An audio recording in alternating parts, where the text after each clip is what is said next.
je viens d'un moment où DJ n'existait quasiment pas. Tu vois, en tout cas, la starification autour du DJ n'existait pas. Depuis 30 ans, je me dis toujours, bon, il y a un moment, ça va s'arrêter, tu vois. Donc je suis toujours surpris, en fait, de ce qui se passe. J'ai pas sorti un énorme carton depuis un petit moment, tu vois. Donc je fais toujours de la musique, bien sûr, les réseaux sociaux. Je travaille avec les choses du moment, forcément. Et ça marche bien aussi.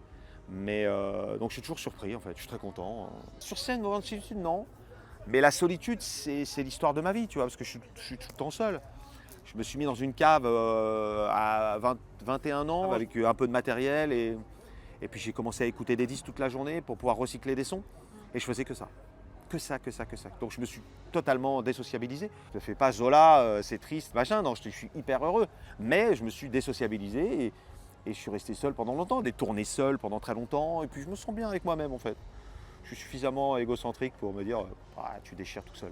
Se renouveler sur scène, moi, honnêtement, je trouve que le DJ est un petit peu trop surévalué, tu vois, par rapport à ce qu'il fait. Un DJ, il est né dans les clubs. Donc pour moi, le DJ, quand il a été extrait des clubs, je me suis dit, mais qu'est-ce qu'il va faire un DJ sur scène, tu vois? Donc c'est bien, il y a des écrans, il y a des fumées, des machins, du CO2 et tout, c'est génial. Mais l'ambiance, ça permet aussi aux familles de venir écouter un DJ qui ne pourrait pas aller écouter en club, tu vois, c'est ouvert à tout public, etc.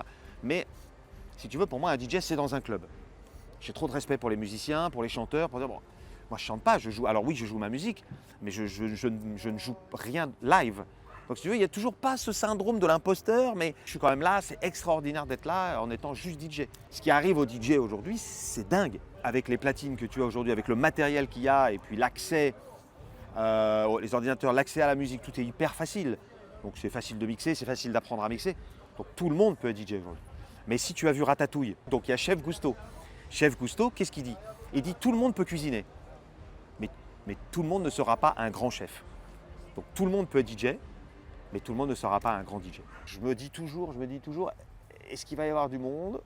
Je me dis toujours, est-ce que ça va les intéresser ce que j'ai à leur dire? Est-ce que je vais être assez bon pour qu'ils se disent quand même qu'on a passé un bon moment? Parce qu'avant, on a quand même vu des artistes de dingue. Toujours des remises en question. On est toujours un peu dans le doute, c'est important. C'est ce qui permet de pas regarder derrière en disant putain qu'est-ce que j'ai fait, c'est incroyable, c'est fou. Moi j'ai pas eu de père, je suis né avec une mère toute seule, ma soeur, tout ça, donc la confiance en moi je l'ai eu un peu tard si tu veux. J'ai plus confiance. À force bien sûr le succès, mais j'oublie pas d'où je viens. Le featuring de rêve c'était Prince. Et il aurait jamais fait de featuring avec moi de toute façon, bon il est mort. Mais c'est mon idole. Son héritier direct ce serait Bruno Mars par exemple. Fabuleux, faire un truc avec Bruno Mars ce serait incroyable. Un super pouvoir ce serait pouvoir voyager dans le temps. Je pense. Justement pour faire un featuring avec Prince?